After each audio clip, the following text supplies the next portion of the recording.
अरे विशाल, वो ऑरेंज का नया टैब है ना, क्या फीचर्स यार उसके।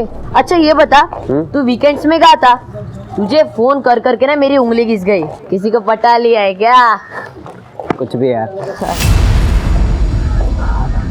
सुन ना, अब तू एक काम करना, तो चल मैं आता हूँ। चल बाय बाय।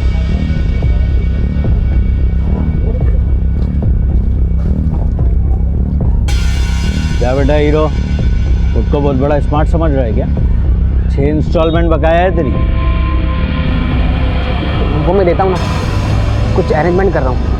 ए हीरो, सीधे पैसे दे दे, नहीं तो लटका देंगे। भैया जी ने तो बोल दिया तुझे उठाने को। 2 दिन, कल और परसों, समझ गया ना? चल निकाल।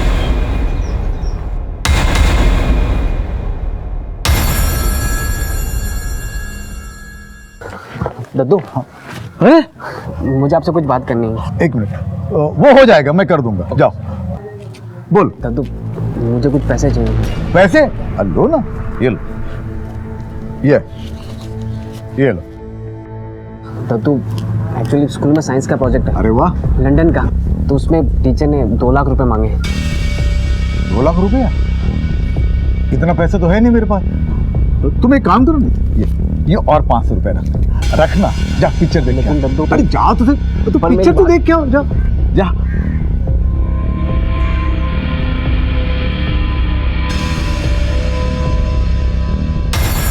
रस्तों की तुम बाप नहीं हो हमारे, जो तुम्हारा कहना मान ले। अरे शर्मा जी, ये मैं थोड़ी ना कह रहा हूँ, ये हाउसिंग सोसाइटी वाले कह रहे हैं। पिछले 3 साल से आपके यहाँ का इंतजार कर रहे हैं। अब देखिए बिल्डर अच्छा है, आपकी वजह से काम रुका पड़ा हुआ है। ये कंसर्न लेटर पे साइन कर दीजिए ताकि आगे का काम आगे बढ़ सके। तो बढ़िया ना, बिल्कुल आगे बढ़िए। और रस्तोगी जी, आप तो बिल्डर के खास आदमी हो, आपको तो बड़ा एरिया मिलेगा। और हमारे घर तुड़वा के यहाँ पे जो बिल्डिंग बनेगी, वो एक ही बिल्डिंग में सारे छोटे छोटे फ्लैट में हमको घुसा दिया जाएगा। और जो मलाई है वो खुद हड़प लोगे।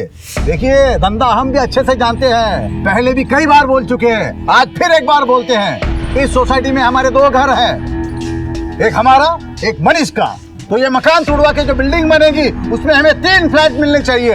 एक हमारा, एक हमारे बेटे मनीष का, और एक हमारे पोते के नाम, क्योंकि दादा की प्रॉपर्टी में पोते का भी उतना ही हक होता है। शर्मा जी, ये इम्पॉसिबल है। तो हमारी साइन भी इम्पॉसिबल है। जाओ।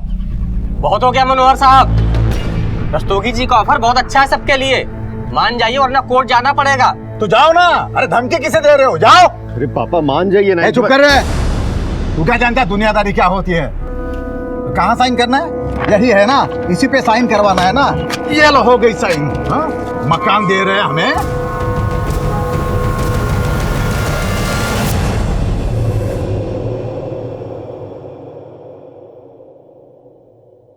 कैसा लगा घर? शानदार। बैठो ना। हाँ और रेस्टोरेंट तो तुमने देखा ही होगा ना? हाँ, रेस्टोरेंट दिखा दिया होगा, अब घर भी दिखाने लाए हो। अच्छा है। पापा, ये विकास है, मैंने बताया था ना आपको। हाँ, तो तुम शादी करना चाहते हो इससे? जी। उम्र क्या है तुम्हारी? 26। और इसने कितनी बताई अपनी? 27 बताइए पापा। 34 की है ये, तुमसे 8 साल बड़ी है। करते क्या हो? शॉप है। तुमको पूछा है? देखो बात ऐसी है भाई, ना तो शादी का कोई खर्चा मिलेगा, ना दहेज मिलेगा।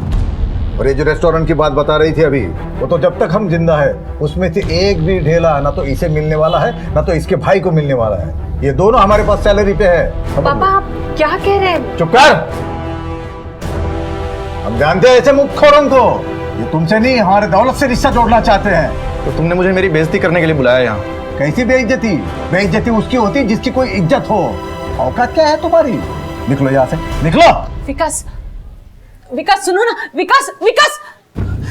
पापा नहीं, दुश्मन है आप। इसके पहले भी 9 रिश्ते आप रिजेक्ट करवा चुके हैं। 34 की हो गई हूँ मैं, पूरी जिंदगी बर्बाद करती मेरी। किसी की जिंदगी हम बर्बाद नहीं कर रहे हैं। आदमियों को पहचानने के मामले में तुम तो बिल्कुल जीरो जीरो। और जब तक हम जिंदा हैं, इस घर में किसी की मनमानी नहीं चलेगी।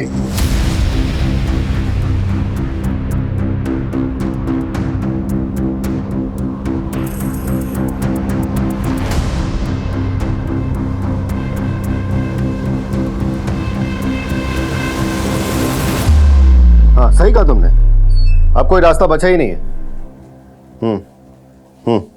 नहीं क्या करें, मजबूरी है। नहीं तुम वही करो जो तुम कह रहे थे। हाँ ठीक है।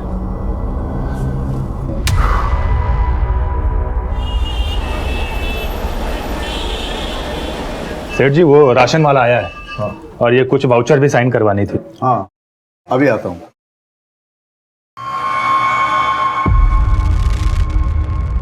शुभम। जी सेठ जी। ये लो। हाँ ये लीजिए।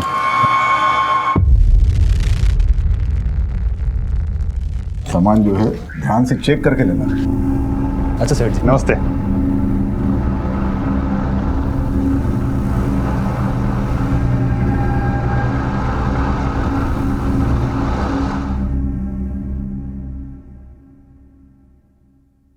₹1000 चाहिए था हमें। 1000 रुपये किस लिए? पिछले हफ्ते तुमने 2000 रुपये लिए थे। अब देते हैं कि हम जाएं, कल से आएंगे नहीं। और फिर पता है ना उसके बाद क्या होगा, ना सुनने की आदत नहीं है। कोई पैसा नहीं मिलेगा, तुमको जो करना है कर लो, जाओ। ठीक है, अब देखिए हम क्या करते हैं। अरे ये क्या कर रहे हैं आप? दो ना उसे पैसे। कुर्सी यहाँ। अरे क्या छोटी छोटी बातों में नाराज हो जाती है। पैसे 1000 रुपये चाहिए ना, ये लो तुम्हारे 1000 रुपये। रोटी और भाजी हमने बना दी है, बर्तन हम कल धोएंगे। और हाँ, रविवार को हम नहीं आ रहे।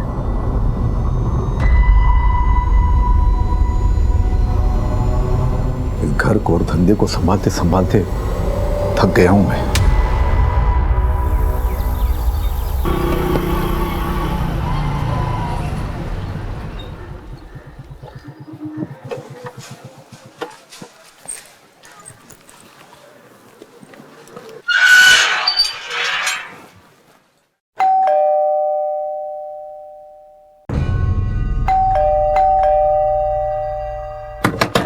सेठ जी दरवाजा खोलिए। सेठ जी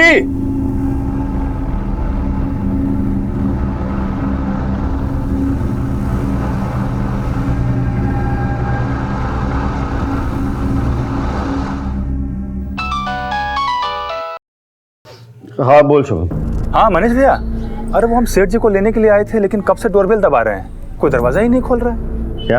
अरे बहुत देर से ट्राई कर रहे हैं, कोई रिस्पॉन्स ही नहीं आ रहा है। आप जल्दी आइए, हमको बहुत टेंशन हो रहा है। अच्छा मैं चाबी लेकर आता हूँ अभी। हाँ रुकना वहीं पर। हाँ अरे त्रिखा, लेकिन अभी अभी तक नहीं खुला भैया, लेकिन अभी तक नहीं खुला। चलो चलो चाबी लाओ। कब से डोरबेल दबा रहे हैं हम। हाँ आ जाओ आ जाओ। पापा पापा। पापा। सेठ जी। Mummy mummy. मम्मी। सेठ जी दीदी।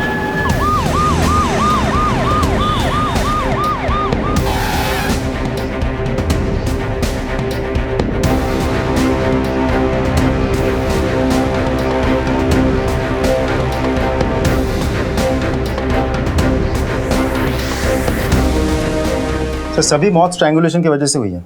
गले में जख्म गहरे हैं। सर मुझे तो लगता है रस्सी या ऐसी किसी चीज़ से हत्या की गई है, लेकिन हमें यहाँ से ऐसी कोई चीज़ मिली नहीं। और कबर्ड और रूम की हालत देख कर लगता है कि लूटपाट की वजह से ही हत्या की गई है। कोई फोर्स्ड एंट्री? नहीं सर। इसका मतलब ये लोग कातिल को जानते थे। कातिल के लिए दरवाजा खोला, कातिल अंदर आया, इनको मार के फरार हो गए। 3 हत्याएं हुई। सभी थानों को अलर्ट करो और पता करो कोई लूट मार वाला गैंग सक्रिय तो नहीं। सर घर में ज्यादा पैसे नहीं रहते थे। रेस्टोरेंट की कमाई हर तीसरे दिन पापा बैंक में जमा करवा देते थे। तो सर मम्मी के जेवर भी ज्यादातर लॉकर में ही रहते थे बैंक के। आप लोग किधर रहते हैं? सर मैं और मेरी फैमिली यहीं कॉलोनी में आगे रहते हैं। कल मैं आया था पापा से मिलने। क्यों? रोज ही आता हूँ सर गुड नाइट कहने। क्या बातचीत हुई थी कल? दरअसल मेरी बहन निधि अपनी शादी को लेकर बहुत परेशान थी सर। 34 साल की हो गई थी। जब पापा उसके लिए लड़का ढूंढ रहे थे तब उसने मना कर दिया और वो खुद अपने लिए लड़का ढूंढ रही थी। पापा बता रहे थे कि कल उसने किसी लड़के को बुलाया था, पर क्योंकि उसकी उम्र कम थी पापा को पसंद नहीं आया तो पापा ने उसे बेइज्जत करके भेज दिया।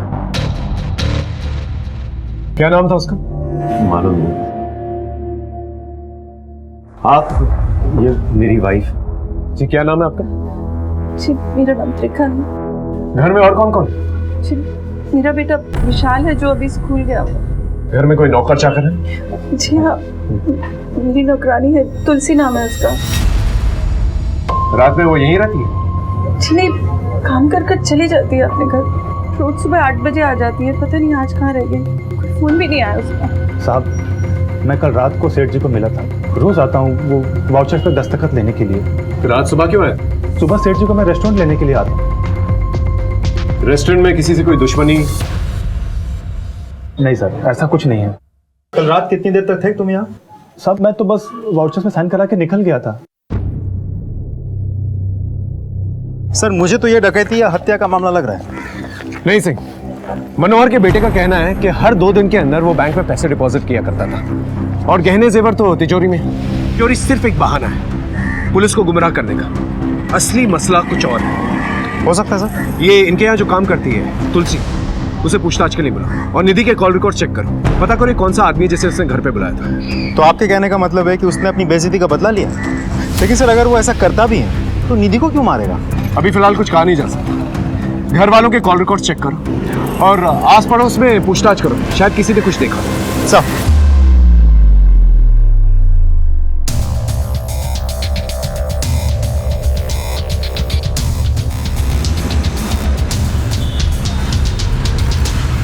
और सुनो, तुलसी का घर कौन सा है? सर वो सर उसके घर पर तो डाला है, इसके बाजू में उसकी बहन चमेली का घर है, उनसे पूछ लो ना सर। साहब तुलसी बहन है मेरी, मनोहर साहब के यहाँ काम छोड़ने बोल रही थी। क्यों? क्या मालूम साहब क्या हुआ है वहाँ पे। जब भी वो बोलती थी काम छोड़ने के लिए, मनोहर साहब उसकी तनख्वाह बढ़ा देते हैं। अच्छी तुलसी और कहाँ काम करती है? बस मनोहर साहब और उनके बेटे मनीष के यहाँ काम करती थी। मनीष? अरे साहब मालूम नहीं कैसे हर महीने तनख्वाह बढ़ती थी तुलसी की मनोहर जी के घर पे। हर महीने? कहीं मनोहर जी का कोई चक्कर तो नहीं था तुलसी के साथ? इस तरह से अचानक उसका गायब हो जाना कोई बड़ी वजह तो जरूर होगी। इस तुलसी के बारे में जल्द से जल्द पता लगा और फैमिली से पूछताछ करो, शायद कुछ पता चले। सब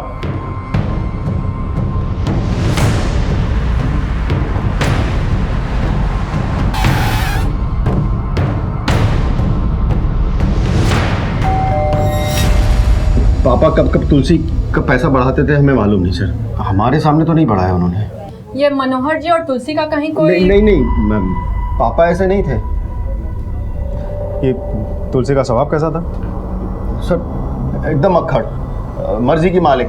रोटी और भाजी हमने बना दी है, बर्तन हम कल धोएंगे। और हाँ, रविवार को हम नहीं आ रहे। ठीक है, लेकिन जब तक हमारी तहकीकात पूरी नहीं हो जाती आप लोगों में से कोई भी हमें बिना इन्फॉर्म किए शहर से बाहर नहीं जाएगा। जी सर।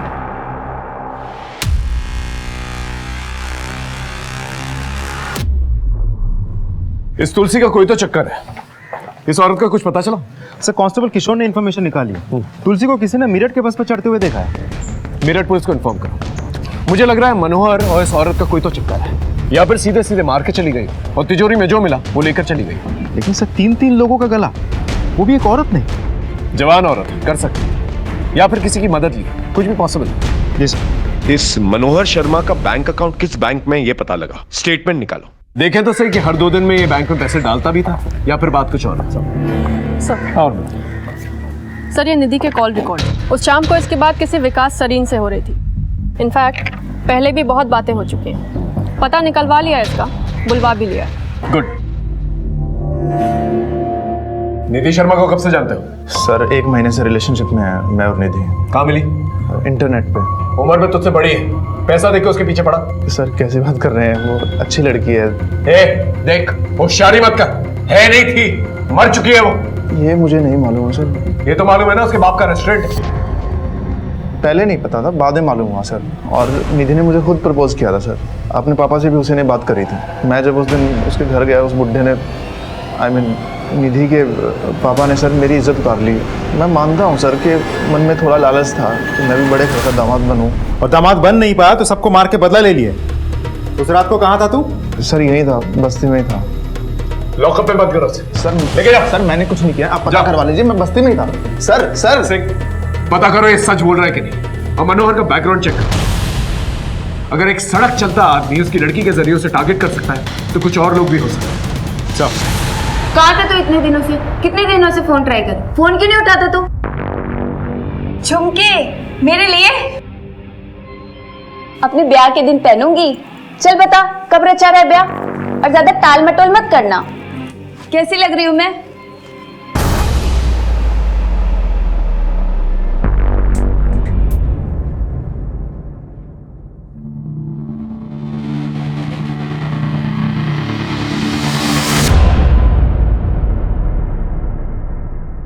आप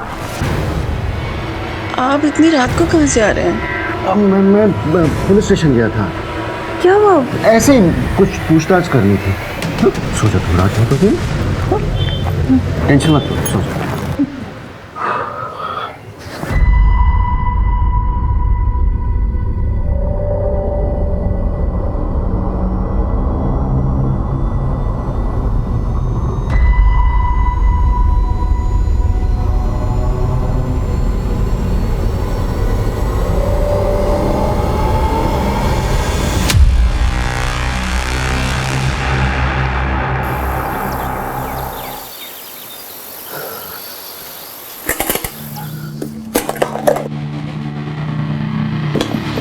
क्या कर रहे हो तुम? कुछ नहीं माँ, बुक जमा कर रहा हूँ। कल थ्योरी का एग्जाम है ना, तो सोचा अभी तैयारी कर लूँ। मैं चलता हूँ, बाय। वो क्या है ना साहब, सेठ जी थोड़ा कड़वा जरूर बोलते थे, लेकिन दिल के बहुत अच्छे थे। अभी कुछ 15 साल से ये मनीष भैया और निधि दीदी यहाँ पर नौकरी करते थे। नौकरी करते थे मतलब? ये रेस्टोरेंट तो उन्हीं का है ना? बेटा बेटी को निकम्मा बोलते थे मैडम, और सेठ जी मनीष भैया पर भरोसा नहीं करते थे, किसी की भी इज्जत उतारने में आगे रहते थे, यहाँ तक कि बेटा बेटी को भी नहीं छोड़ते थे। यह आदमी मनोहर शर्मा कहीं अपनी स्वभाव के चलते किसी की नफरत का शिकार तो नहीं बन गया? लेकिन सर, साथ में 2 और लोग भी तो मरे थे। अब मनोहर शर्मा के लिए उन दोनों की मौत हुई है या उनके चक्कर में मनोहर शर्मा को मारा गया है, वो तो वक्त ही बताएगा।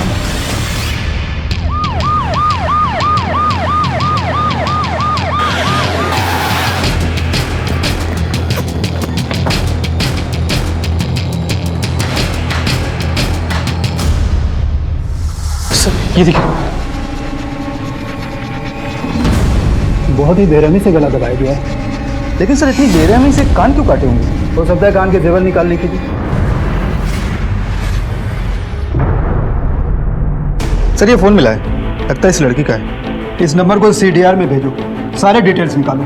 अब फॉरेंसिक टीम को बोलो, लाश को पोस्टमार्टम के लिए भेजो। जी सर। हाँ साहब, यहाँ का सेक्रेटरी मैं ही हूँ। डेवलपर का खास आदमी है भुवन रस्तोगी। 3 साल से मनोहर साहब के पीछे पड़ा है कंसेंट पेपर पे साइन कराने के लिए। रस्तोगी बोल रहा था अब तो बुढ़े के मरने के बाद ही कुछ हो पाएगा। क्या है ना कि करोड़ों अटका हुआ है डेवलपर का। अच्छा एक बात बताइए, अब जब मनोहर जी नहीं रहे, उनकी डेथ हो गई, तो पेपर पे साइन कौन करेगा? कौन करेगा? बेटा बेटी। और सॉरी, बेटी तो मर चुकी है, मनीष ही करेगा। उसको तैयार भी कर लिया है रस्तोगी ने। सर, रिंग जा रही है, रस्तोगी फोन नहीं उठा रहा है, लगता है फरार हो गया सर। मुझे तो लगता है सारा खेल फायदे नुकसान का है। फायदे और नुकसान का? ऑफ कोर्स, घर पे बाप का कंट्रोल, रेस्टोरेंट पे बाप का कंट्रोल, रीडेवलपमेंट बाप की वजह से रुका। मनोहर की मौत से मनीष, रस्तोगी, तुलसी और ना जाने कितने लोगों को फायदा हो सकता है। तो फिर बहन क्यों मारी गई सर? देखा जाए तो सबसे ज्यादा फायदा मनीष ही को है, क्योंकि कोई अब हिस्सेदार ही नहीं। एक काम करो, ये सारे घर वालों के कॉल रिकॉर्ड चेक करो, इनके मूवमेंट्स पे नजर रखो। इस परिवार से जुड़े हर एक इंसान की पूरी कहानी चाहिए मुझे। चलो। सर। हाँ कम है। सर, ये मनोहर के बैंक अकाउंट के डिटेल्स। इस अकाउंट में पिछले 1 हफ्ते में कोई भी पैसा डिपॉजिट नहीं हुआ है सर, लेकिन हाँ, मनोहर की बीवी के जेवर लॉकर में मौजूद है।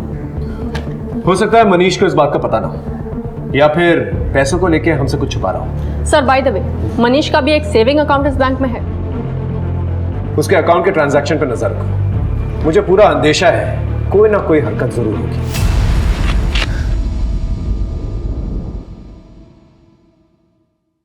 भाई अभी 1 लाख रुपए रखो, बाकी देता हूँ बाद में। क्या बोला था तुझको?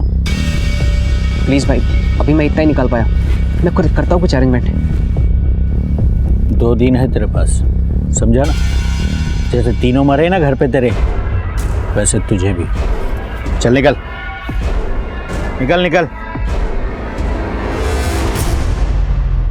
सर 16 अक्टूबर यानी कि मर्डर की रोज, दोपहर को आधा घंटा और शाम में 5 मिनट मनीष और रस्तोगी में बात हुई। मैं कम इन सर? कम इन। सर अभी अभी बैंक से फोन आया था, मनीष ने अपने अकाउंट में 9 लाख रुपए डिपॉजिट कराए, वो भी कैश। जिस बात का मुझे अंदेशा था वही, ये पूरा का पूरा खेल मनीष और डेवलपर का लगा। ये रस्तोगी तो फरार है, इससे पहले मनीष फरार हो जाए उसे उठा के लेके, और पता लगा ये रस्तोगी है कहाँ। एक घर में 3 लोगों की एक साथ हत्या हो गई। इस घर में मरे हुए लोगों से सबको बैर था। हर कोई रंजिश पाल रहा था, लालच को पनाह दे रहा था। इनके रिश्तों में ही दस्तक थी। कोई भी कभी भी किसी को भी नुकसान पहुंचा सकता था। अरे सर, मेरी रस्तोगी के साथ कोई प्लानिंग, कोई सेटिंग नहीं थी। मैं क्यों मारूंगा अपने पापा को, मम्मी को और बहन को? तो फिर इतने सारे पैसे आए कहां से? 9 लाख रुपए थे ना? नहीं सर, 10 लाख रुपए थे। 1 लाख रुपए कहां गए? मालूम नहीं सर।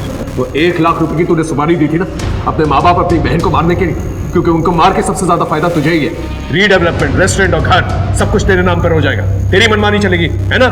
देखिए सर, आपको जो कहना आप कह सकते हैं, लेकिन मैंने किसी की कोई सुपारी नहीं दी है। सर, पाई करके पैसे जोड़े हैं रेस्टोरेंट में काम करके। जोड़े हैं या फिर वहां से तोड़े हैं? देख, सब सच बता, वरना हलक से जबान निकालूंगा, समझा? बोल। सर देखिए, रेस्टोरेंट में काम करने के पापा मुझे 30,000 रुपए देते थे। आपको लगता है 30,000 रुपए में घर चल सकता है? तो कभी कभार ऊपर से 1,000-2,000 रुपए मार लेता था। मर्डर के दिन रस्तोगी से बातचीत हुई थी तेरी? बहुत बातचीत होती थी उसके साथ, क्यों? सर, उस दिन पापा का रस्तोगी के साथ फिर से झगड़ा हुआ और उस शाम। अरे मनीष भाई, अपने बाप को कंट्रोल में रखो, एकदम लिमिट से बाहर जा रहे हैं वो। मेरे बस में कुछ है क्या? जानता हूँ, ऐसे ही माँ बाप के बारे में बच्चे बोलते हैं कि जल्दी निकल जाए तो अच्छा है। आप मनीष भाई, मेरी बात सुनो ना, आप दस्तखत करवा दो। मैं सामने वाले से ना आपको कुछ पैसे दिलवा दूंगा।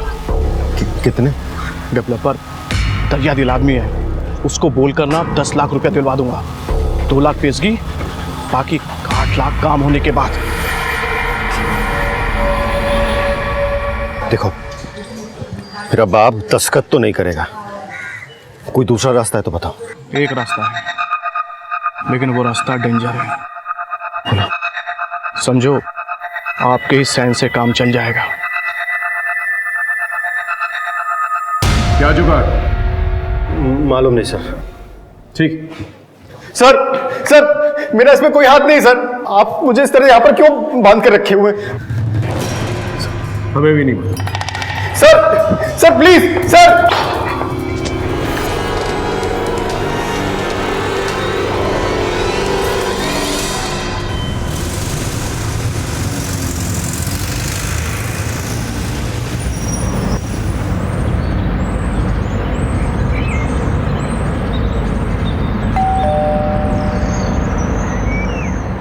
क्या काम है?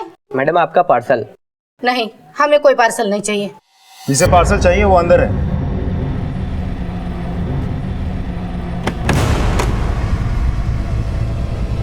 वो मिला, वो वाला रूम देखो। यस।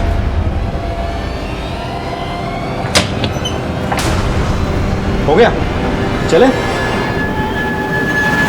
ये क्या बोल रहे हैं सर? मैं छुपा थोड़ी ना था, वो तो मेरा ही घर था। और सर, ऐसे 4 घर है मेरी दिल्ली में। मनोहर शर्मा को, उसकी बेटी को, उसकी बीवी को तूने मारा था या फिर सुपारी दी थी? ना तो मैंने किसी को मारा है, ना तो मैंने सुपारी दी है। देख, 3 दिन की रिमांड ले रखी है, सच सच बोल दे, वरना और भी तरीके आते हैं हमें। सर, वो मनोहर 3 साल से साइन नहीं कर रहा था सर, रीडेवलपमेंट पेपर पे। वो सब हम जानते हैं। उसके बेटे के साथ क्या प्लानिंग कर रहा था तू? वो भी कानूनी रास्ता था, अपने बाप को पागल डिक्लेयर करना चाह रहा था। और सर, वो मनोहर पागल ही था सर। देख, तू अब हमें पागल बना रहा है, समझा? सर, तुलसी को मेरठ में देखा गया। सर, अरे सर, मेरी बात सुनिए। अरे वाह, इतने सुंदर झुमके।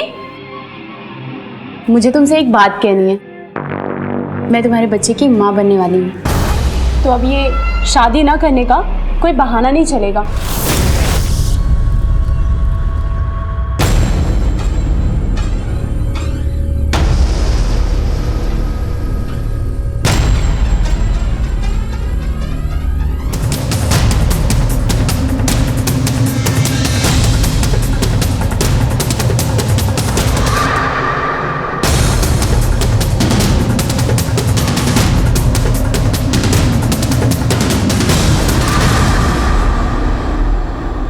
साहब, हम डर गए थे साहब। उस घर के लोग सब एक दूसरे के पीछे ही पड़े रहते थे, हम पे भी शक कर रहे थे साहब।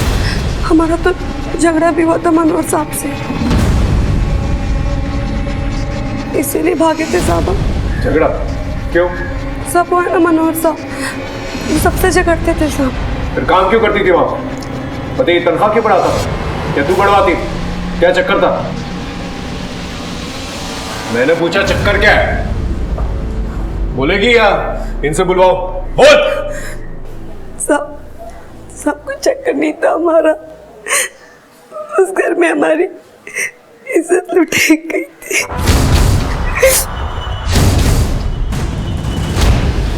क्या? किसने? मम्मी, मैं अंकित के पास जा रहा हूँ, आता हूँ। तुलसी, मैं जरा मार्केट जा रही हूँ, कमरे की सफाई करके पापा जी के घर निकल जाना, ठीक है?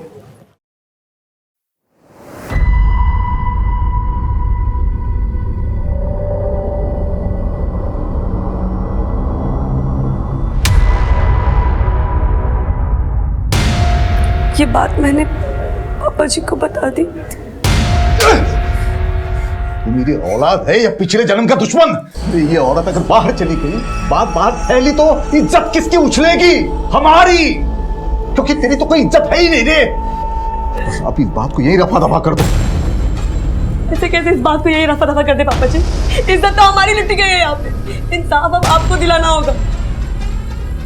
तुलसी, मेरी बात सुनो आप। नहीं पापा जी। अच्छा एक बार सुन तो लो, नहीं समझ में आया तो जो तुमको करना है वो करना। हाँ? आओ तो सही, मैं समझाता हूँ। आओ। देख तुलसी, हम मानते हैं कि तुम्हारे साथ जो भी हुआ है गलत हुआ है।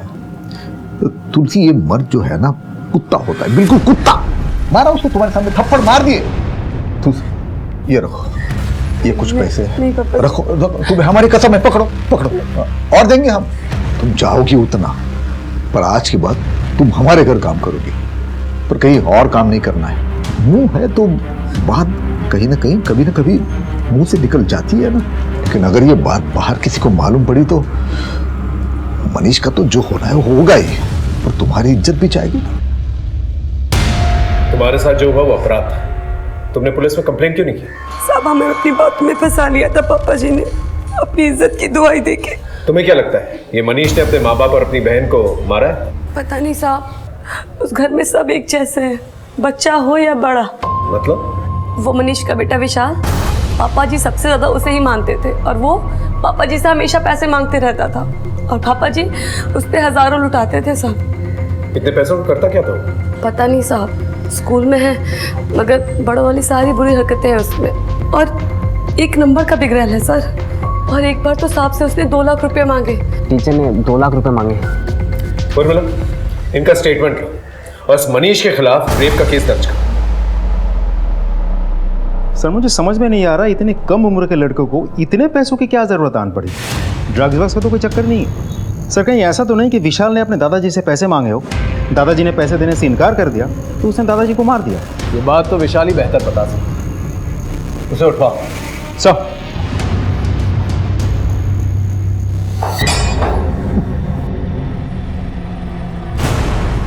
एक और केस बन रहा है तेरे खिलाफ। तुलसी ने बयान दे दिया, रेप किया था ना उसका तुमने। गलती हो गई सर, पर मैंने पापा मम्मी और बहन को नहीं मारा सर। मुझे माफ कर दो सर, गलती हो गई, बहुत बड़ी गलती हो गई sir. Sir please. Sir call आया था, विशाल घर स्कूल ट्यूशन वगैरह ऐसी किसी जगह पर भी नहीं है, उसका फोन भी स्विच ऑफ आ रहा है। विशाल ने क्या किया? विशाल ने अपने दादा से 2 लाख रुपए मांगे थे। पता है क्यों? सर ये तो पता है कि पापा ने उसे पैसे देकर बिगाड़ दिया था, लेकिन 2 लाख रुपए क्यों मांगे थे मालूम नहीं। ऐसा करो, विशाल का फोन सर्वेलेंस पे डालो और दिल्ली से निकलने वाले सारे एग्जिट पॉइंट्स को अलर्ट करो और विशाल के फोटो सर्टिफिकेट लेकर।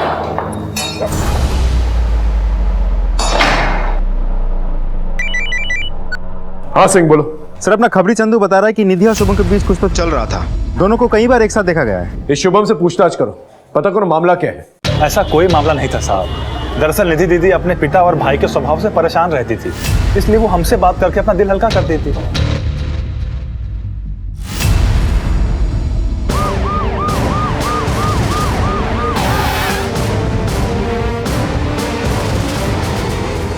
सर ये आई कार्ड मिला है। Suman Pandey, nurse, city hospital. Modus operandi तो सेम है और इसके कान भी काटे गए हैं। इस घर में और कौन रहता है? नहीं साहब, ये अकेली रहती थी। यहाँ कोई आता जाता था? नहीं साहब, ये बस अपने काम से काम रखती थी। इसका मोबाइल नंबर है तुम्हारे पास? हाँ है ना सर। मोबाइल नंबर लो और कॉल रिकॉर्ड निकालो। सर। हाँ सर। विशाल के कॉल रिकॉर्ड। मर्डर के रोज इस नंबर से विशाल को 4 फोन आए। कॉलर का नाम कोई प्रभात लाल है। गणेश नगर का एड्रेस तो दिया हुआ है लेकिन वहाँ कोई है नहीं। सर ये विशाल शर्मा अक्सर मीरठ आता जाता रहता है। ये देखिए सर, ये सारे कॉल्स मीरठ से हुए हैं और सबकी लोकेशन हर हफ्ते 1 से 2 रोज मीरठ की रही है। सर ये विशाल शर्मा अक्सर मीरठ आता जाता रहता है। ये देखिए सर, ये सारे कॉल्स मीरठ से हुए हैं और सबकी लोकेशन हर हफ्ते 1 से 2 रोज मीरठ की रही है। एक 16 साल का लड़का दिल्ली से मेरठ, भला क्या करने जाता हूं? केस एकदम उलझ चुका है। कोई भी लिंक एक दूसरे से मेल नहीं खा रहा, लेकिन हम फिर भी हर एक लीड को फॉलो कर रहे हैं।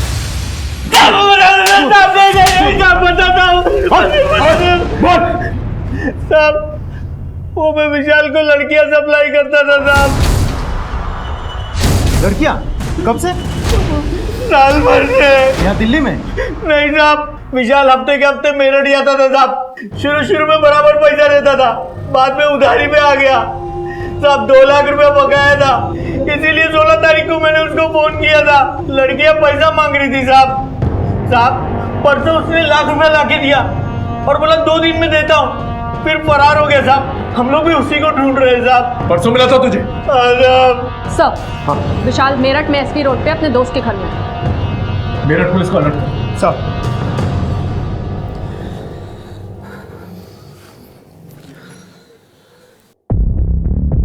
अरे विशाल, अरे इतना टेंशन में क्यों यार? हर बार आता है मस्त रहता है, इस बार क्या हुआ तुझे? कुछ नहीं यार।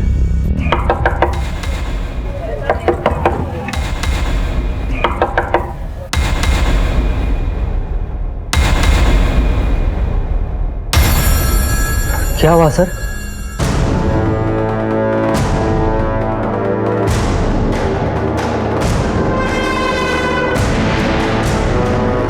सर क्या हुआ सर? सर मेरी बात तो सुनिए सर। सर आप कहाँ लेके जा रहे सर? सॉरी सर, वो मुझे लड़कियों का शौक लग गया था।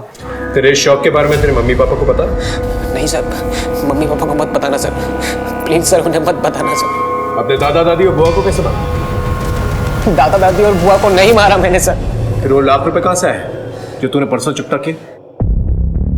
सच बता दे, अपने दादाजी को मार के तिजोरी से पैसे निकाले थे ना तूने? नहीं सर, मैंने अपने दादू को नहीं मारा सर। वो पैसे मैंने अपने पापा की सेविंग से चुराए थे। पापा अपनी सेविंग अलमारी के पीछे जमा करके रखते थे, वो मैंने देख लिए थे, वहीं से उठा के मैंने उन्हें दे दिए। सर मैं डर गया था कि अगर पापा को मालूम पड़ेगा तो वो मुझे पीटेंगे, इसलिए मैं घर से भाग गया। सर मैं अपने दादू से बहुत प्यार करता था सर, मैंने उन्हें नहीं मारा सर। हम केस को सॉल्व करने के लिए हर एक एंगल तलाश रहे थे, लेकिन जैसे कि आप जानते हैं, लाइट और नल लगे तो कहीं और होते हैं, लेकिन उनका कनेक्शन कहीं और होता है। उसी तरह से इस केस का कनेक्शन कहीं और था। मेरठ थाने से हमें कई अहम सुराग मिले थे। रावत जी, पिछले 2 साल में मेरठ में 5 मर्डर हुए हैं और सबका मोडस ऑपरेंडी सेम ही है। सब लड़कियों का गला घोटा गया है और उसके बाद उसके कान काटे गए। आखिरी विक्टिम के कॉल रिकॉर्ड्स निकाले हैं। एक नंबर है 7021345 जो विश्वास कुमार के नाम से है। उसका मोबाइल स्विच ऑफ बता रहा है, लेकिन स्विच ऑफ करने से पहले उसने तुलसी मिश्रा को फ़ोन किया था। तुलसी मिश्रा? जी, इसका एड्रेस दिल्ली है। हमारी उससे एक बार बात भी हुई है। नहीं साहब, हम किसी विश्वास कुमार को नहीं जानते।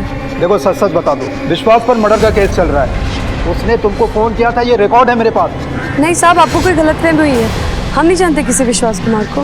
ठीक है, अगर वो दोबारा तुमको फ़ोन करता है तो मुझे बताना। मेरा नंबर सेव करो। जी साहब, जी साहब। उसका नंबर सर्वेलेंस पे भी डाला है, लेकिन अभी तक कोई लीड नहीं मिली है। ये तुलसी मिश्रा घरों में काम करती है। ये केस के सिलसिले में हमारे यहाँ नहीं गई। इस विश्वास कुमार की क्या हिस्ट्री है? पता नहीं सर। तुलसी का फोन स्विच ऑफ आ गया।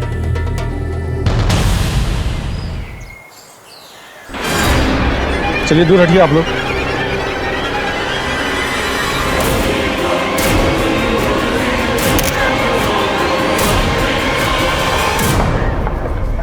हाँ। मुरादनगर में एक औरत की लाश मिली है, हाथ पे टैटू है, तुलसी मिश्रा।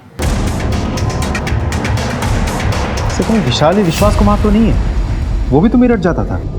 ये विश्वास कुमार तुलसी के टच में था और अब तुलसी मर गई है। इस तुलसी के कॉल रिकॉर्ड दोबारा से चेक करो। वहां के मर्डर्स और यहाँ के मर्डर्स में कॉमन लिंक तुलसी है। इसी के जरिए हमें पता चल सकता है कि मनोहर उसकी बीवी और उसकी बेटी को किसने मारा। मनोहर उसकी फैमिली से जुड़े सभी लोगों के कॉल रिकॉर्ड्स दोबारा से चेक करो, शायद कुछ मिल जाए। अब मामला कुछ कुछ साफ होने लगा था। मेरी टीम ने दिन रात एक कर दिए थे, हर एक डिटेल को बारीकी से परखा था और अब हमारे हाथ कुछ अहम सुराग लग गए। मैं coming sir? Coming sir. Tulsi Mishra के कॉल रिकॉर्ड। तुलसी से फ्रीक्वेंटली बात सिर्फ निधि, त्रिका इसकी होती थी और सर यही हर हफ्ते मेरठ भी जाता था।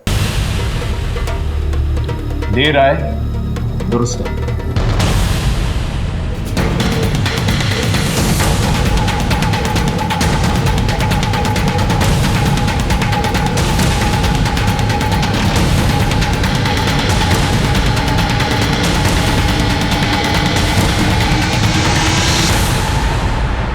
पूजा पाठ कर ली? चला प्रसाद हम देंगे तुझे, चल। साहब अरे चल। अरे रुकिए साहब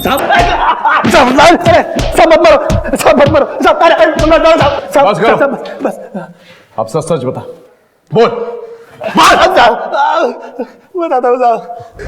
अब हम क्या बताएं साहब, बचपन में ही अनाथ हो गया था, सारी गलत हैबिट हमको लग गई। कक्षा 10 तक पढ़ाई किए, फिर उसके बाद आउट, फिर धीरे धीरे लड़की लोगों से दोस्ती हो गया हमको, उनकी लत लग गई। वहाँ मेरठ में एक कैंटीन में काम पकड़ लिया था, लेकिन साहब वो कैंटीन का मैनेजर हमको एक लड़की के साथ में देख लिया, फिर नौकरी से लात मार के भगा दिया हमको वहाँ से। फिर मैं दिल्ली आ गया साहब, फिर मैं मनोहर साहब के यहाँ काम पर लग गया। मनोहर साहब को एक भरोसे का आदमी चाहिए था, फिर धीरे धीरे मैंने उनका भरोसा जीत लिया। अब यहाँ दिल्ली में कुछ नहीं करता था, बस अपना शौक पूरा करने के लिए मेरठ चला जाता था। मेरठ में 5 लड़कियों के मर्डर हुए थे, क्यों मारा उन्हें और उनके कान क्यों काटे? साहब माँ ने झुमके दिए ये कहकर मैं सबको पटाता था, मैं तो बस उनके साथ टाइम पास कर रहा था साहब। लेकिन एक लड़की मेरे पीछे पड़ गई, जिद करने लगी कि शादी करना है, शादी करना है। फिर मैंने उसको मार दिया। ऐसा करते करते 5 लड़कियों की जान लेनी पड़ी। तुलसी मिश्रा, उसे क्यों मारा? मेरा और उसका सेटिंग हो गया था। आज एक फोन आया था मेरठ से, पुलिस वाले का था, पूछ रहे थे किसी विश्वास कुमार के बारे में। फिर तुमने क्या कहा? हम क्या कहते, हम कहाँ जानते हैं कि कौन है विश्वास कुमार। हाँ लेकिन बोल रहे थे कि खून किया है उसने।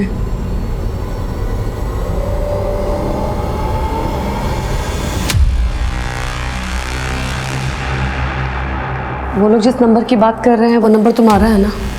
मुझे लगा ये कभी न कभी पुलिस के सामने अपना मुंह खोल देगी, लेकिन दिल्ली से खाली हाथ जाता तो कहाँ जाता। हम लोग कहीं बाहर गांव जाएंगे, शादी करेंगे, उधर मस्ती से रहेंगे। लेकिन शादी घर गृहस्थ बसाने के लिए पैसे लगते हैं। तभी तो कह रहा हूँ इस बार कुछ बड़ा हाथ मारना है। देख तुझे क्या करना है,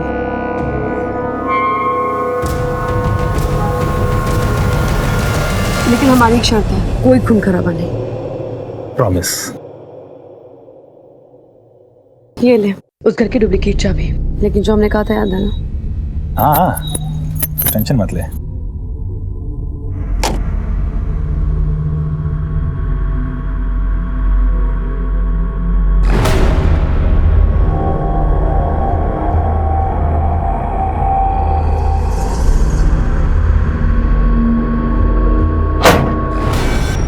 कौन है? तू यहाँ क्यों आया? चोरी करने आया है कमीने? रुक!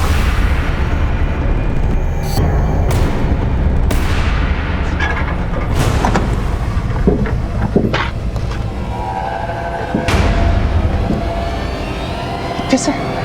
साले बुड्ढे।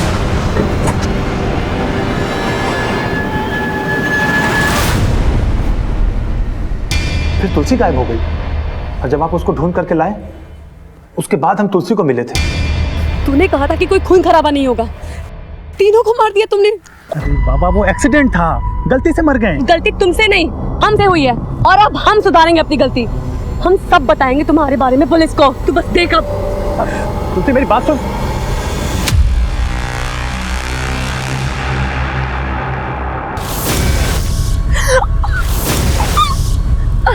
हम